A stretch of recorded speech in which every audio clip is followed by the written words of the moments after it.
Hey Raghunath, tell everyone about our Patreon community. Sure, Kaustubha. The Wisdom of the Sages Patreon community is an incredible online yoga resource.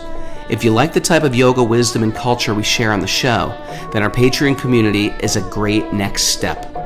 This is a listener-supported podcast, and any level of sponsorship will unlock a wide range of live and archived classes, talks, and even workshops.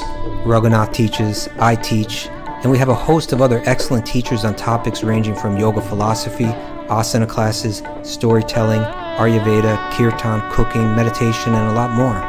We even have an incredible online Bhakti 12-step recovery group. So if you want to check it out, go to patreon.com/wisdom of the sages. All right, let's get it on. Om Namo Bhagavate Vasudevaya. Om Namo Bhagavate Vasudevaya. Om Namo Bhagavate Vasudevaya.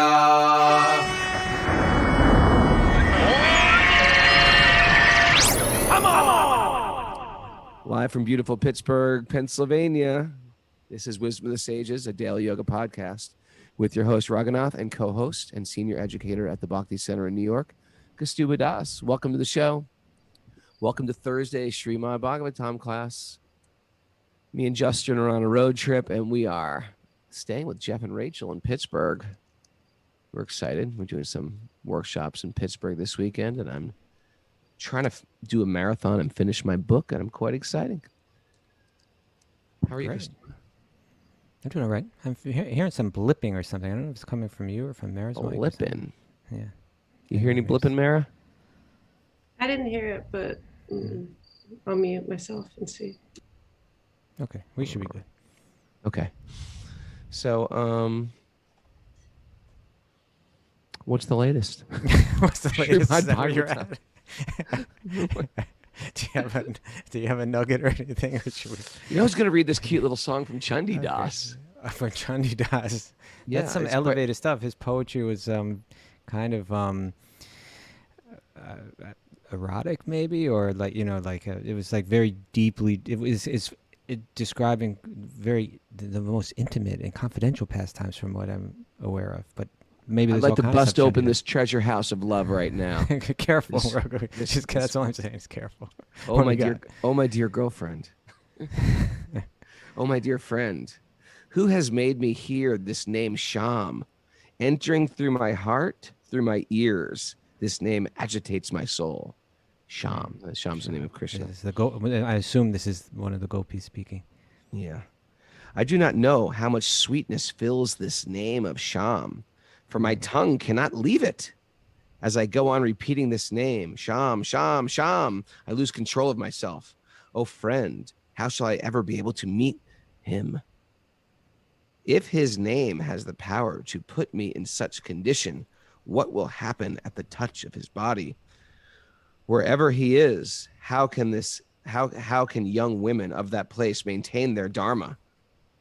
In my heart, I want to forget him, but my memories do not leave me. What shall I do? What will be the remedy? Chandidas says, you know, these poems always end with the authors stating their own name. It's a way of, it's like a signature in a sense, you know, at right. the end. Yeah, it's like a poetic signature.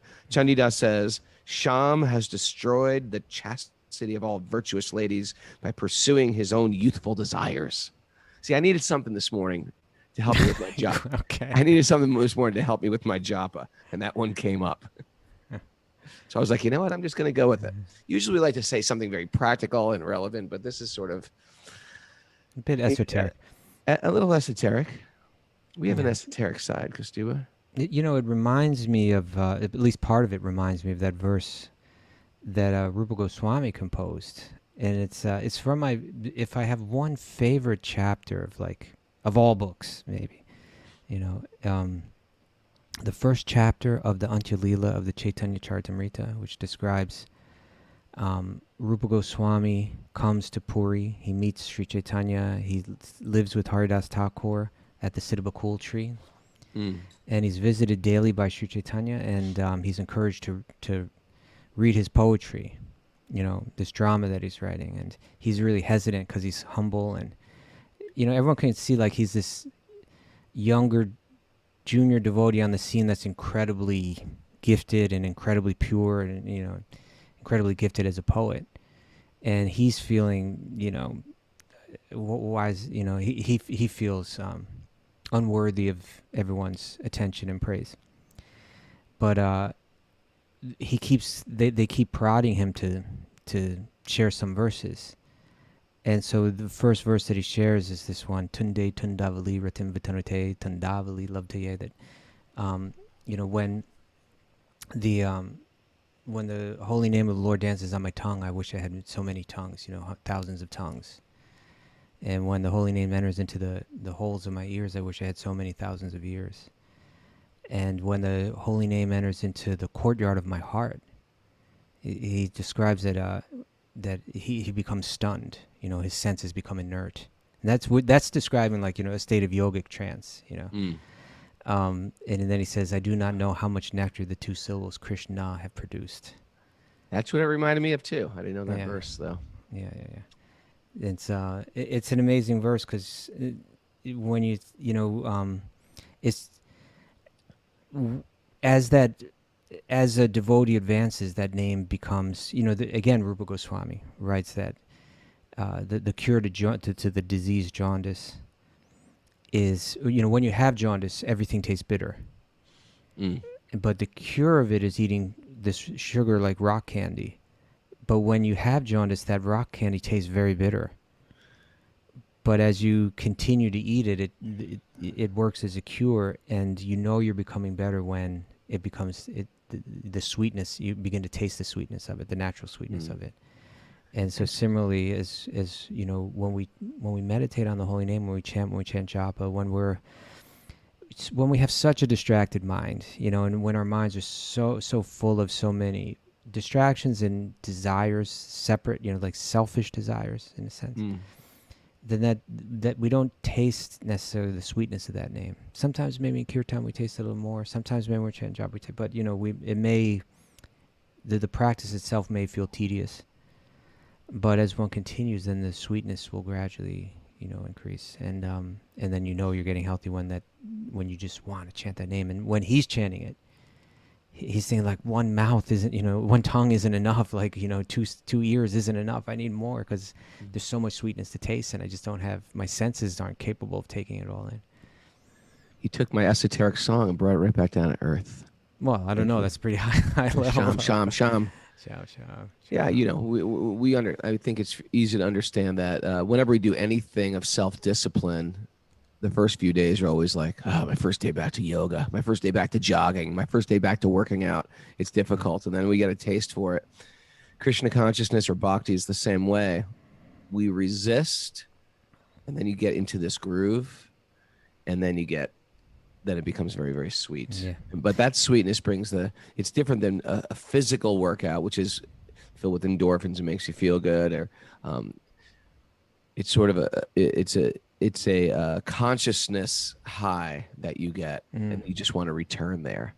And and like you say, it's not like a physical thing where like you could just go and work out more or something like that. But it's really this, most important verse for practicing bhakti. Trinadapi sunichena todori vasihishana amanena manadena kirtaniya sadahari. That it's really how does one access the sweetness of that name? How does one return to that state of spiritual health wherein you taste the sweetness of that name? And it has to do with cultivating humility, cultivating tolerance, respecting every living being, and letting go of all the petty stuff, like the need to be, respected or admired or, yourself. Because that's that external validation has nothing to do with our truth. It only manifests out of ignorance of our awareness of our own true nature. And in that state, it's cultivating that, trying to become that kind of sage, right? That one can begin to taste this name. So it's a beautiful practice. That's our practice, Yeah, the material practices it exhausts you. It exhausts you trying to get everybody to respect me, hear me out, check me out, listen to this. That practice gets you like down and out. You just feel like exhausted afterwards. This is the up and in. You're feeling this practice. You feel higher and you go internal. That's where we're going with all this. Not down and out, up and in.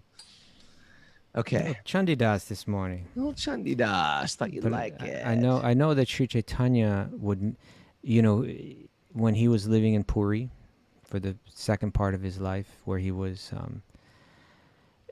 deeply cultivating the mood of love for Krishna himself, prema, that his most intimate associates, Swarup Damodar Goswami and Ramananda Roy, together, they would relish the poetry of Chandi Das. All right, well, let's dive into the Bhagavatam. Any announcements, Mara? Yes, Sweet Baby Krishna again tonight at 8:30, and we have a Bhakti recovery group meeting at noon today. And then tomorrow is Friday Fun Day with Jamuna Jaya at 5:30 for Patreon members. So much going on. Friday Fun Day? Yeah. What do we do? Asana. Oh. But she makes it fun. Yeah, everything's fun with Jamuna Jaya. She's going to juggle, put on a costume. Make it really fun. She could. Did you mention anything about Sweet Baby Krishna? Did I miss that, or what's going on with that? Tonight, 8:30. We're on a Sweet Baby Krishna marathon. All right. Yeah, looking forward. It's a marathon. It's a marathon. All right. Narayanam namaskritya naram chaiva narottamam devim saraswatim yasam tato jayam mudirayet. Before reciting the Srimad Bhagavatam, which is our very means of conquest, one should offer respectful obeisances to the Supreme Lord Narayan, unto Narayan Rishi, the supremmost human being, unto Mother Saraswati, the goddess of learning, and to Srila Vyasadeva, the author. Nasta prayeshva badreshu nityam bhagavat sevaya bhagavati uttama shloki bhaktir bhavati naishtiki. By regular attendance in classes on the Bhagavatam and by rendering service to the pure devotee, all that is troublesome to the heart will be eradicated, and loving service to the Supreme Lord, who is praised with transcendental songs, will be established as an irrevocable fact. Om Agyanat Tamarandasya Gyananjana Shalakya Chakshudurmidatam Yena Tasmai Shri Gurave Namaha. I was born in the darkness of ignorance. My teachers are opening my eyes with a torchlight of knowledge. I offer my obeisances at their lotus feet. All right, we're reading Srimad Bhagavatam, Canto 3, Chapter 14, Text 30. Hit it. Hit it. Maitreya said, so, we're talking about the Diti. We're still in this uncomfortable conversation, I guess. Diti asking her husband for sex, her husband agreeing that, but he said it was at an inauspicious time. There's inauspicious and auspicious times for everything. We're oblivious to it. We don't understand the omens. That was a whole art. Every culture had this art of understanding omens. But we're just sort of like, we've lost touch with the subtle. Yeah. So here's Maitreya narrating this to Vidura. Diti was thus informed by her husband, but she was pressed by Cupid for sexual satisfaction. Cupid meaning Kamadev, right? She caught hold of the clothing of the great Brahmin sage, just like a shameless public prostitute. Well, why would they say that, Kaustubha? She's out of control. She's out of control. Okay. She lost it. She lost her self-control. Because her husband was sitting there in meditation. She eagerly wanted sex. He was saying, it's not a good time. It's not a good time right now. She's like, come on. She's like, come on. Okay. This happens. Understanding his wife's purpose, he was obliged to perform that forbidden act at that, it was forbidden at that time. And thus offering his obeisances unto the worshipable fate, he lay with her in a secluded place. That's interesting. It's just a very interesting phrase. He offered his obeisances unto worshipable fate. In other words, he accepted fate not as something random or even as something like with resentment, which commonly we do, right? We resent our fate. Like, why me? Yeah, why me? Why am I going through this? But unfair. He was like, okay, the reaction's gonna come. I not only do I accept it, I worship it. I know that it's for my own good. I know that when I stray from dharma, that I can expect a kickback, and I appreciate the kickback. Yeah. Yeah. Good realization. Hmm. Thereafter, the Thereafter. Brahmana took his bath in the water and controlled his speech by practicing trance, meditating on the eternal effulgence and chanting the holy Gayatri hymns within his mouth. Hmm. O son of the Bharat family, Diti, after this, went nearer to her husband, her face lowered because her faulty action. She spoke as follows. The beautiful Diti said, my dear Brahmana, kindly see that my embryo is not killed by Lord Shiva, the Lord of all living entities, because of the great offense I have committed against him. So she was afraid that this might be the negative reaction or something. Somehow he would be so upset or something like that. Mm.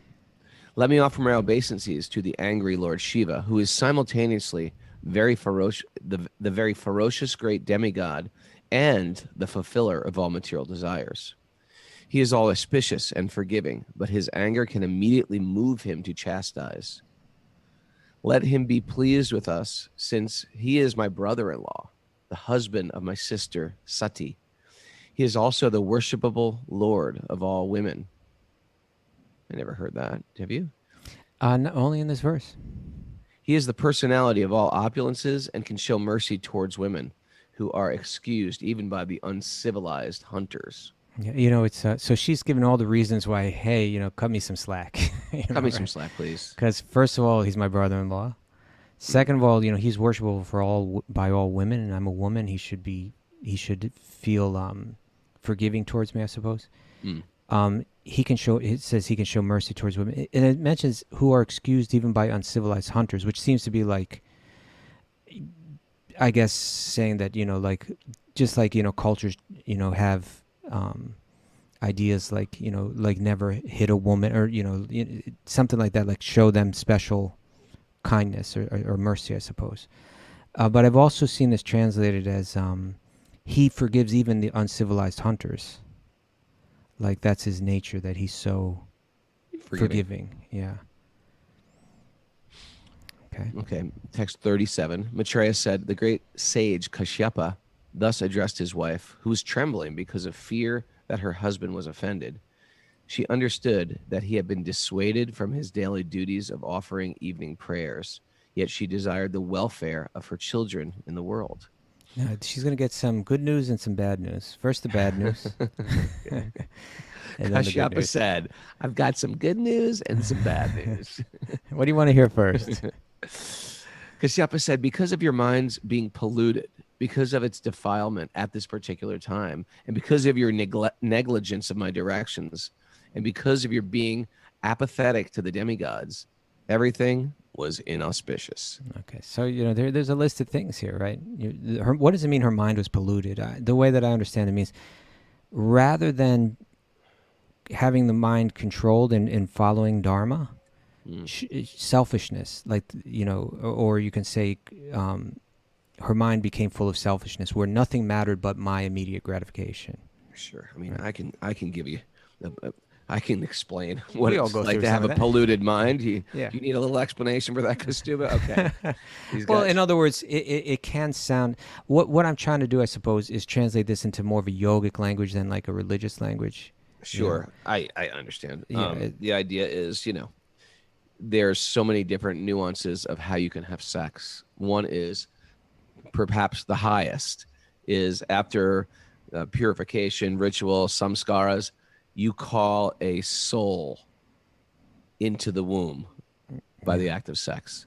As an act of service to God and to humanity. Right. Yeah. Anything lesser than that, and there's many, many, many probably rungs on that ladder, would be defilement, meaning my own personal satisfaction.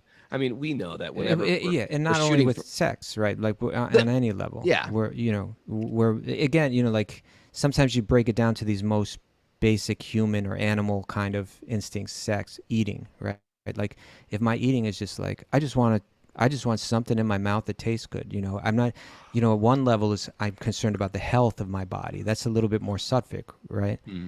But my mind may be so, in a sense, polluted, corrupted in a sense, that I'm not even concerned about the destruction of my body, but what to speak of like higher levels of concern, like this food was given by God. There has to be some reciprocation. There has to be some thanks.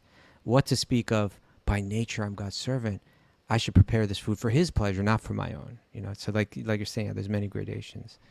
Yeah, food's a good analogy. Keeps it a little bit, Keeps keeps it a little cleaner. G-rated. We don't have to get into how bad sex can get. We don't have to go there at 5 a.m. Yeah, because But we could that's say not just what like, this I is want some about. food. All my kids want to eat, but you know what? I'm just going to eat this for myself because this is what I want. Yeah. It can get super selfish. The whole material world can get really selfish really quick. Right. Or it can get really loving and giving as well with the same particular act. Okay, there's not enough food for me, but I'm going to give it to all my kids first. It's very healthy food. I want them, but they're going to enjoy it. I made it with a lot of love. That's a different thing. And so again, here in my mind, the real message here is not like don't have sex in the evening. Lord Shiva's going to get you if you do, or something like that. Yeah, that was my takeaway. But it has more to do with inauspiciousness. Follows when we abandon dharma. When we embrace dharma, auspiciousness follows. Okay. Oh, haughty one. Haughty. Love that word. Haughty. Haughty. I'm feeling a little haughty. Oh, haughty one. You will have 2 contemptuous sons born of your condemned womb. Sounds Your heavy. womb is condemned. Will it ever be uncondemned, or is it eternally Well, condemned? there's some good. This is the bad news, and it's coming on heavy. But there's going to be some good news. So Okay. All right. You're going to have 2 sons, inauspicious sons. Unlucky woman. They will cause constant lamentation to the 3 worlds. Yeah. That's bad. That's a bad astrological constant chart. lamentation for the 3 worlds. Yeah. Imagine getting Drew Lawrence to read your chart. You're going to cause destruction to the 3 worlds. Not just this world, not just the United States. You're going to cause destruction to the 3 planetary systems. They will kill the poor. They'll kill the poor, faultless living entities, torture women, and enrage the great souls. Okay, that's not good. At that time, the Lord of the universe, the personality of Godhead, who is the well-wisher of all living entities, will descend and kill them, just as Indra smashes the mountains with his thunderbolts. Now, Diti's reaction to this is unusual. Hear this out. Text Diti 42. said, "It is very good that my sons will be magnanimously killed by the arms of the personality of Godhead with his Sudarshan weapon. Oh, my husband, may they never be killed by the wrath of the Brahmins and the devotees." Yeah, so she understands this principle that Krishna is absolute or God is absolute. So whether it's like whether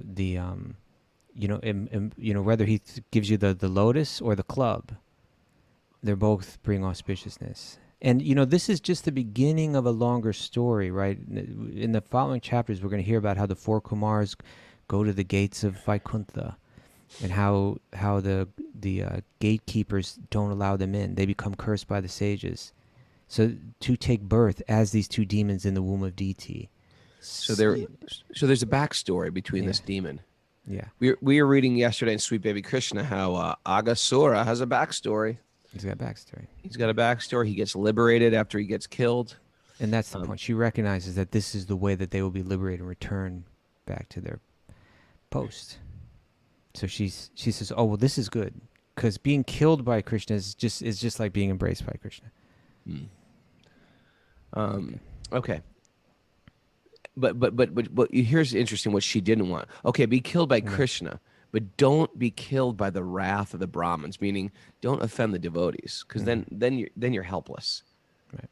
You want to get killed by Krishna. That's a good thing. Bring it on. I could just see I can see the kids being born. Like, that's the good news. Where's the good news here? Well, the good news is you're going to die. The bad news is you exist. A person who is condemned, here he goes, 43. A person who's condemned by a brahmana or is always fearful to other living entities is not favored either by those who are already in hell or by those in the species in which he is born. Okay. It's interesting to think that people are already in hell right now, just living in hell. Now, so he said, due to your, corrupted mind in that moment, and due to your abandoning dharma and so on and so forth, this inauspiciousness will be derived.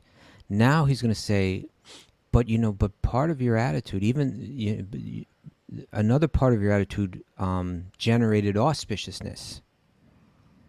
And let's hear about that now. This is text 44 and 45. The learned Kasyapa said, because of your lamentation, penitence, and proper deliberation. Mara, what does penitence mean? Like, Can you get that? You like missed you that regret of your SAT misbehavior, word? I think. Right? Something like that. Penitence means misbehavior. It means the action of feeling or showing sorrow and regret for having done wrong. It's There like you go. repentance. Yeah. Okay, penitence and proper deliberation. And also because of your unflinching faith in the personality of Godhead and your adoration for Lord Shiva and myself, one of the sons of your son will be an approved devotee of the Lord. He's approved. He's got And the his stamp of fame- approval. What's that? Stamp of approval. The stamp of approval by Kasyapa himself. And his fame will be broadcast equally with that of the personality of Godhead. So this is a great example. Prahlad will be born in this demonic family lineage, right? And Prahlad, we still talk about Prahlad. It's 2021. We're still talking about Prahlad. This Yeah. book was written how many years ago? The story's from even before it was written, right? This isn't from 5,000 years ago. This is from millennia ago. And they're saying that in this demonic lineage, this is the good news. A great soul will appear here, and and he is going to be as glorified as God himself. Yeah. So the two sons that will be born of you, they're going to be nothing but trouble. And that was due to the inauspiciousness that you brought about through the choices that you made. But also your attitude is there's another part of your attitude that's so good and that's bringing about auspicious results, and that will manifest in the form of the grandson. Your grandson won't just be like a special. Prahlad is just like the level of his glorification is like, and so his glories will be described later on in the 7th canto. But this next verse, there's many verses, many chapters. I think it's about 7 chapters or so that are dedicated to the story of Prahlad, that'll come up later in the 7th canto. But when you look at what, and he's just this boy, going through, being brought up, under, being trained by these, horrible people. But he's always speaking, the highest truth. And what is the most, kind of like, if you boil down his message, what is the, very just fundamental, essential part of it? There's a clue to it in this next verse, text 46. In order to follow in his footsteps, saintly persons will try to emulate his character by practicing freedom from animosity, just as the purifying processes rectify gold of inferior quality. So there's a way, and this is a metallurgy analogy. How to purify gold. There's processes to do it. I can't tell you all about it right now, but there's a way to purify gold by the heating process, which makes all the other smelting or something like that. Lesser qualities of the metals come out, and they scrape them away, and then you get the pure gold. So in that same way, Prahlad. That's what Prahlad does is he, through his teachings, he really clearly demonstrated, and now and to this day, people follow in his footsteps, emulating his character to practice freedom from animosity. In other words, to feel animosity towards no living being. It was shown, he was being tortured. His father was trying to kill him. He felt not a drop of animosity towards his father. But also just when you hear him speak, what really comes out through his teachings is that his father had these teachers, the teachers for Prahlad. Their whole mission was to train him up to think like the asuras, right? To think like the demons, and the essential part of that was to have animosity towards your enemies. And Prahlad, he just couldn't relate to it. Now, Prahlad, in the womb, he heard the teachings of Narada, the great Bhakti-yogi. Mm. And when he was exposed to these teachings of like, this is your enemy and this is how you have to deal with him and this is how you have to think about him and you should feel animosity towards them, he just couldn't relate to it at all. and so like I brought up some of those. This is from Prahlad's, from the 7th canto. It's kind of this point, you'll see it repeated, again and again when he speaks. But he's brought before his father one time. It's like, what did you learn in school? And he starts speaking about like bhakti related stuff. The father's like, what is he talking about? Where did this come from? And he tells the teachers, hey, make sure he's getting trained up right. Don't let any other influences come in and influence this kid. He didn't know that he had already been influenced by Narada, in the womb. Mm. So the teachers take him aside and they say, how has this pollution of your intelligence been brought about? Where did it come from? Did it come from our enemies? Is that where you learned this stuff? Have they somehow, snuck in and started teaching you this? They say, we're your teachers and we're very eager to hear about this. Please tell us the truth. And this was Prahlad's response. He says his first response when he hears that, he says, let me offer my respectful obeisances unto the Supreme Personality of Godhead, whose external energy, right, the illusory energy, the energy that we choose to enter into because we want to be separate and we want illusion, whose external energy has created the distinctions of my friend and my enemy by diluting the intelligence of men. Indeed, I am now actually experiencing this, although I have previously heard of it from authoritative sources. So he's like, this whole friend and enemy thing, I just don't get it. And he goes on. He says, when the Supreme Personality of Godhead is pleased with a living entity because of their devotional service, one becomes a pundit and does not make distinctions between enemies, friends, and themselves. Pundit means like a learned person, right? Sure.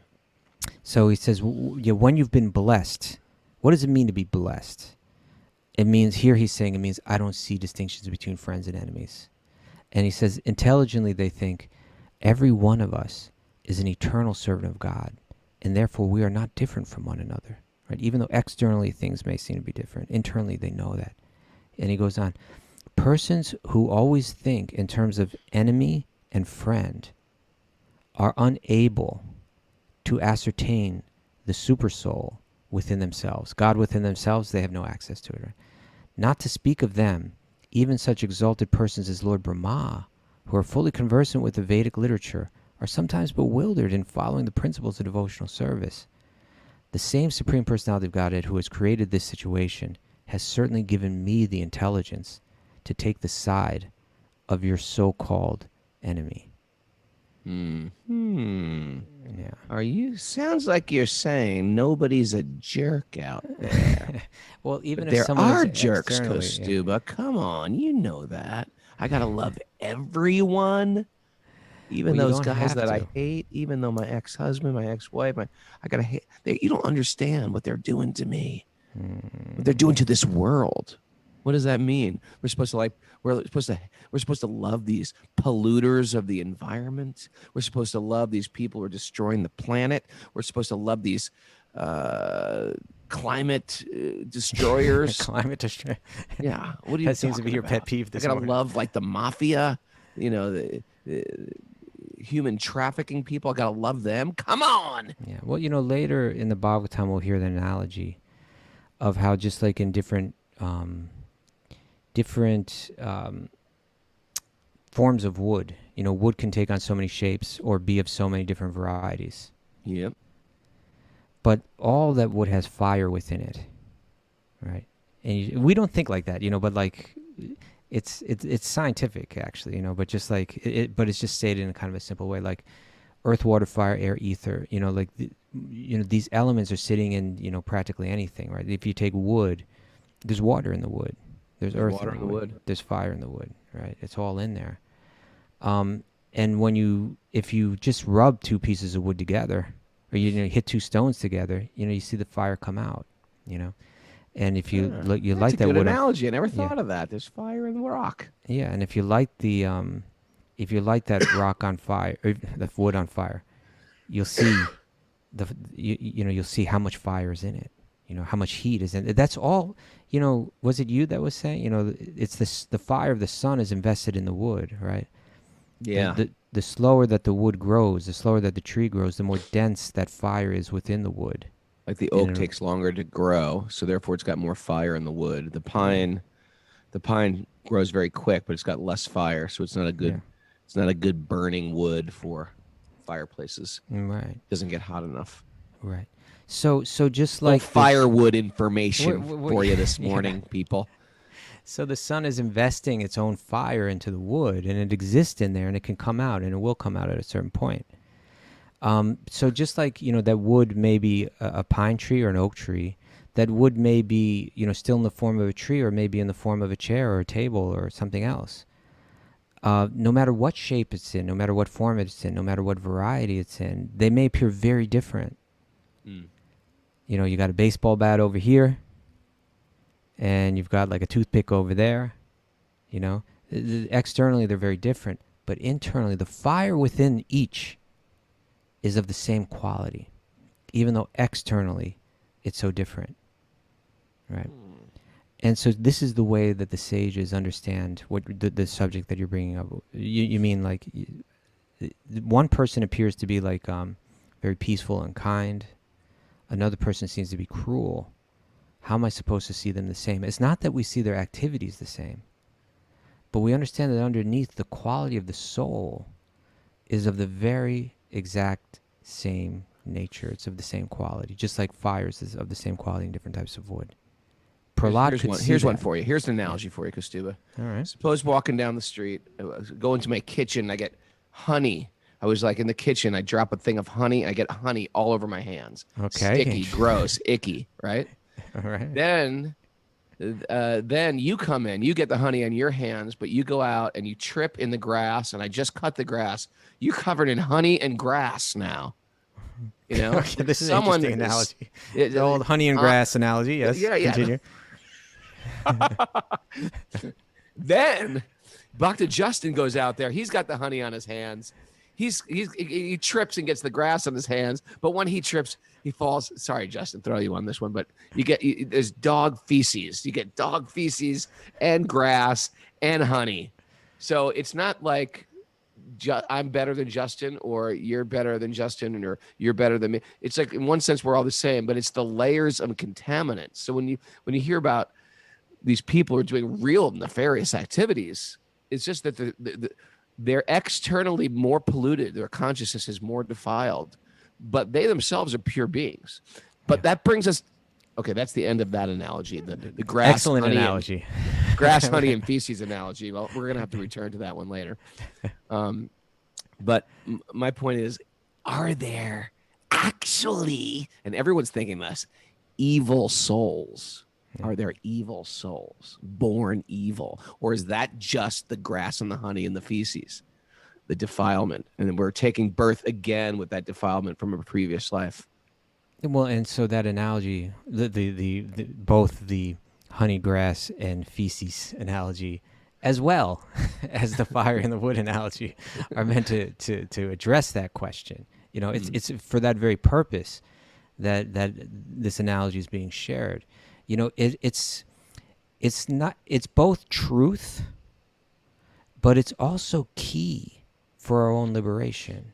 In other words, if we don't train ourselves to see that way, we don't move towards truth, and we don't move towards liberation. And therefore, a fascinating passage in the Bhagavad Gita, where you have, in the second chapter, in the third, fourth, fifth chapters, Krishna is sharing a message with Arjuna, and Arjuna just can't quite get it.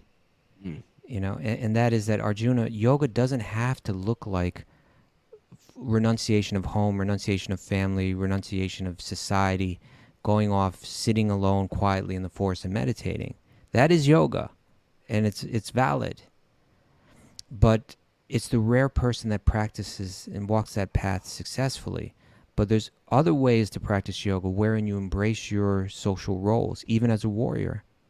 But if it's done in the right consciousness, if it's done with a sense of internal renunciation, you can still live with the family. You could still live in society. Externally not renounced, but internally renounced with knowledge and detachment. When you serve with that mentality, you're practicing yoga. And not only is it effective, it's just as effective. It even works more quickly. This is it. But Arjuna's like, yoga means peace. Yoga, doesn't it? Doesn't yoga mean like, solitude and peace? And you're asking me, Shanti. Doesn't it mean Shanti, Kaustubha? yeah, and you're asking me to be a yogi on one hand, and you're asking me to fight this battle on the other hand. I can't put it all together. So after explaining it from one angle and another angle through these chapters, Krishna sees he doesn't get it. And then sometimes when you're trying to explain someone and they don't get it, then you say, okay, I'm going to have to like paint the whole picture now, right? Yeah. So now he's going to say, okay, let me tell you exactly what this yoga looks like. And he begins to describe what it means to go out into the forest, to sit alone. He says you go out there, you lay down a deer skin and a kusha grass mat. Because why? Because, the snakes, it keeps the snakes away while you're meditating, right? And that was a worry at one time. it would. I mean, it's it sounds romantic. Oh, the yogi wanders off to the forest, but the forest is a scary place. Yeah. Yeah. It's like there's tigers and there's snakes, and you actually have to. It really required one to say, my whole life is in the hands of God now. When I'm working in society, I'm working with myself and with others for my own protection, and now I'm totally in the hands of God. That's part of that lifestyle, And so, yeah, snakes is a concern, and then how you'd have to sit alone, practice celibacy, be completely secluded for long periods of time, and wherever the mind wanders, this becomes your full day daily activity, bringing your mind back, and Arjuna hears this description and he says, I don't think I can do that. But opening up that description as he's beginning to present this lifestyle of this type of yogi, Krishna shares these two verses, text 8 and text 9. I was just thinking yesterday I should memorize these verses. They're so important. You know who I spoke to yesterday? Who? He gave me a call. Haryashva. Ah, we love him from Philly. Yeah, he Just gave you a call. He How gave he me a talks. Hey, call. Kaustubha. What you doing? That's how he talks. What you doing, He's a Kaustubha? character. He listens to the show, and he was sharing how happy he was that you visited him recently. Oh, it was fun. Yeah, It's a great soul. Special soul. special, and he has a love for Bhagavad Gita. He's love for Bhagavad Gita, and he's one of these guys that never, even though he's like a leader by his just who he is, he always takes this role of like, I'm a nobody. I'm a servant. I'm a nobody. He's one of these guys. He never demands any respect or is looking for honor. Yeah, He comes off like, yeah, I'm just here to take care of you guys. He's really a selfless. he's like a mother. In a He's sense like a that. mother. Yeah, He's he like a just mother. Cares for Selfless people. soul. Yeah. So but he has this love for Gita, and he quoted this text 8, but I'm going to read text 8 and text 9 of chapter 6. And so this is helping Arjuna understand the type of detachment, what you have to let go of in order to grab onto truth or grab onto spiritual thought, like a spiritual state of consciousness. You have to let go of something in order to grab onto the next thing. So he says, this is text 8, a person is said to be established in self-realization and is called a yogi or a mystic when they are fully satisfied by virtue of acquired knowledge and realization. That's jnana, vijnana. By my knowledge and my realization of that knowledge, that's where I find my happiness. I don't need wealth. I don't even need a home, like my based simply with my knowledge and my realization, the happiness that is within me, I'm experiencing it, right? So that satisfies me. He says such a person is situated in transcendence and is self-controlled. Okay, and now what's the evidence of that? How does that manifest externally? They see everything external, right? whether it's pebbles, stones, or gold, as the same. Right? This vision. Here, the word used for that is sama. It's just sama.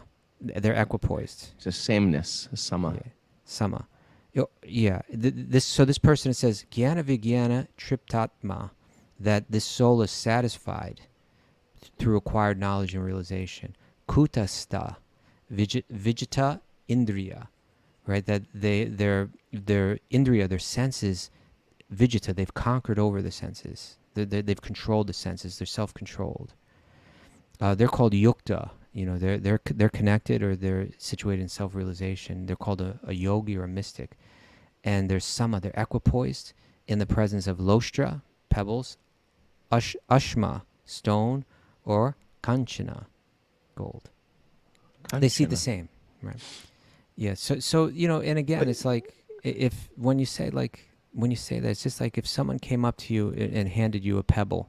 Sometimes people do that, right? Yeah, all the time. Here's a pebble. Here's a bag of pebbles. Yeah, you'd be like, okay, thank you. Thank you so much. Kids do that all the time. Right. Little kids are always like, "Hey, look at this pebble. Yeah. Here, keep this." I'm walking around with a pocket full of pebbles.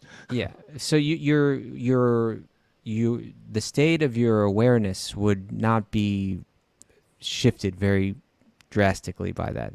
Thank you for the pebble. But if someone handed you, $200 million, it's like a American Eagle gold coin. How about that? But if someone handed Krugerrand, you, would like sometimes I think like if you did wander up to the Himalayas, right, and you found one of these yogis up there, and say you had like a big brick of gold. How much is a brick of gold? How much is that worth? Like a big 2,000. It goes for about 2,000 an ounce right now. So a brick that would probably be $20,000. Okay, so like if you went up to one of these yogis and you gave them that brick of gold, how would they respond? They'd be like, "I'm out of here." I've been waiting for this. I've been praying for this the whole time. This is what I've been praying for. It depends what kind of yogi it is. I suppose so. Right? But this kind of yogi, right? This kind of yogi, they would take that thing and they'd say, "What am I going to do with it?" Like maybe they would. You can't eat it. Yeah, I can't. Yeah, it's like, what am I going to do? Go back into the city and sell this and start up a new life? I don't really have any use for this. People tend to think like yourself. renunciates are suffering, but the renounced life is actually quite enjoyable because it's so simple. If you're detached, it's enjoyable. Yeah, that's right. You're attached. Hey, by the way, you never answered the question: are there evil souls? Well, I did, but I said that I wasn't listening. The fire analogy is meant to address that. Oh, that was the fire. Okay, that's the fire analogy. Yeah.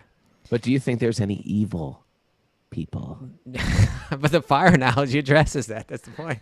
that this fire is the same. So it's not like one is evil and one is not. It's the mind of that person has been programmed towards evil.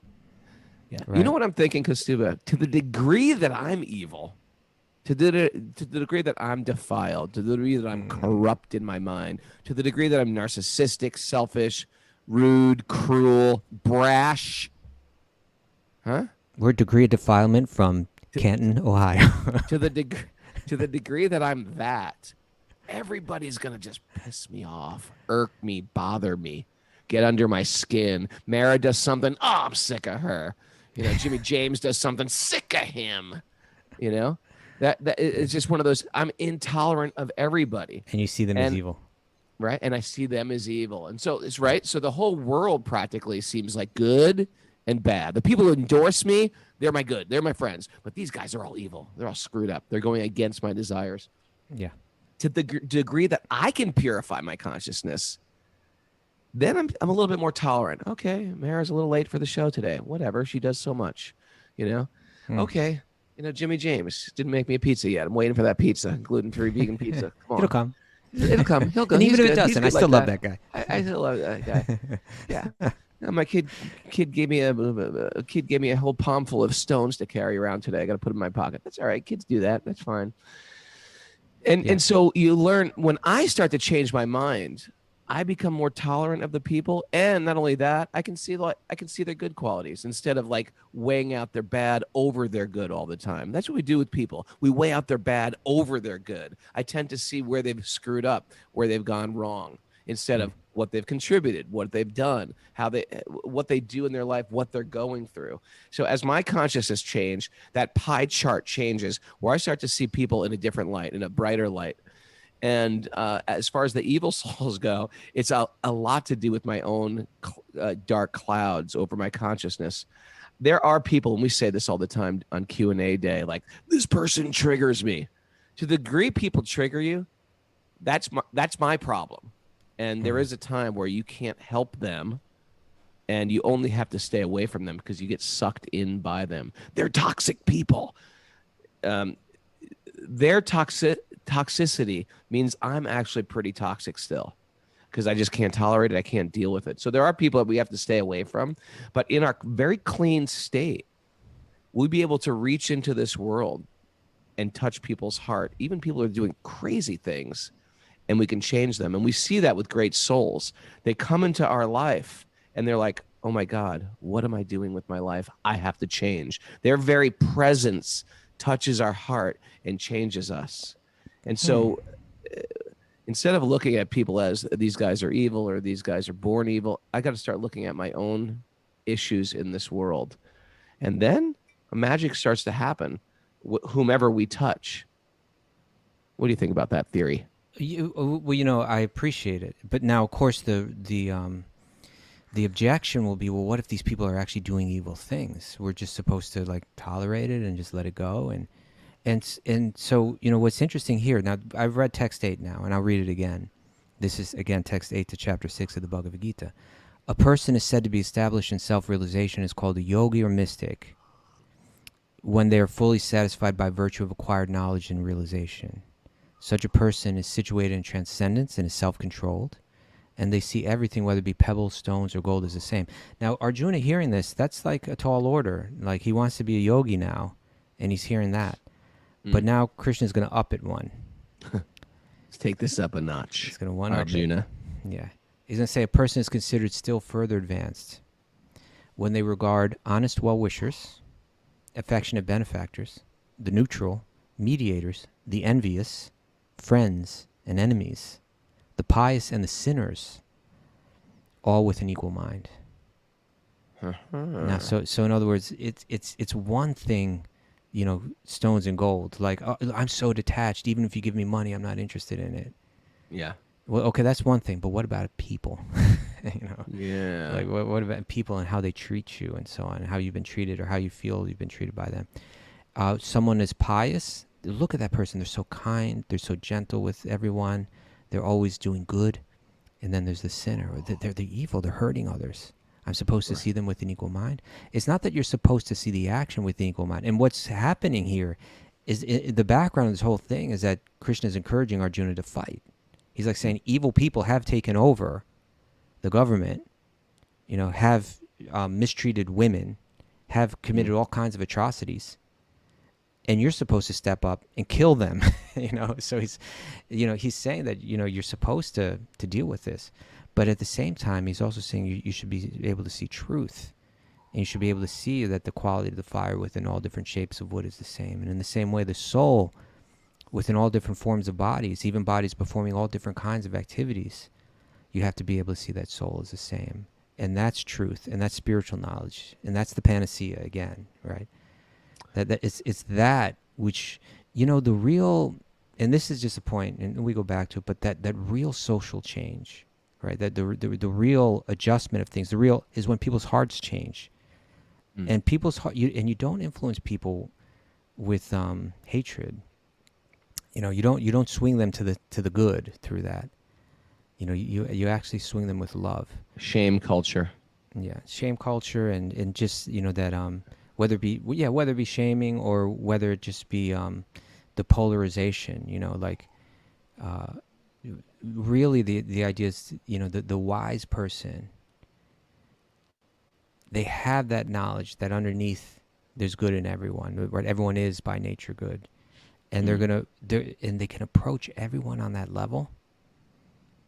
And when we meet someone like that, it's so rare that someone has such a deep understanding of that, and it's so special. It's impressive. right? It's so impressive. It's so influential when we meet someone like that. Therefore, it said, like, I think later on in these verses about Prahlad, it may say that everybody loves him. Even, like, there's that verse about from the Sad Goswami Astika, from this 8 verses glorifying the 6 Goswamis of Vrindavan, that Dira, Dira, Janapriya. They're both to the Dira, who the self-controlled thoughtful, sages, the yeah, deep, thoughtful people, deep, and thoughtful, the well-behaved, adira, yeah, and the adir, like the out of control, the coarse, reckless yeah, fools. that They don't pay Janapriyo, attention. they're dear to all these people, right? Because of their care, and you do see that, you see that there are people that kind of just have a type of love for everyone. They see the good in everyone, and even even the people that are the most violent, the most hateful, they kind of like those people. Well, Everyone. we have so many examples, besides the obvious, the Jesus Christ one where he's getting crucified. But you have Ram, Ram sets this example. He's supposed to be the king the next day, and he gets banished to go to the forest. And instead of being like, what? I'm supposed to be the king. Come on. Yeah. He just says, Mother, if that's what you would like for me to do, of course I will go to the forest. Let me know. Yeah, you let me know. If that's what your desire, of course I will go completely detached. Then there's Haridas Thakur. He's, getting beaten. And then the people who are beating him to death, they're saying, this guy must be a mystic at this point. Yeah. We're trying to kill you, but you're not dying. And if we don't kill you, they're going to kill us. And so he goes, I don't want them to kill you. I will die immediately. So it's like this very incredibly sensitive, even to the cruel. And it's a special soul that can actually see that these people, my mother said it like this. She would just go, people are just screwed up, Ray. They're just screwed up. We get screwed up. The gunas, our desires, our passions, our company we keep, screw us up. They take us away from our original self, our authentic being, our deep spiritual connection. So that's why we're here. We're in the process of keeping the company of people who unscrew us instead of that's exactly what the verse that we ended on, right? In order to follow in his footsteps of Prahlad, saintly persons will try to emulate his character by practicing freedom from animosity, just as the purifying process rectifying gold of inferior quality. So in other words, it's a process of getting unscrewed, right? It's a process of getting unscrewed. Mara, what takeaways we have for today? I didn't realize how late it was. Not down and out, up and in. Not down and out, up and in. Yeah. All right. Inauspiciousness follows when we abandon our dharma. Yep. T-shirt, possible T-shirt.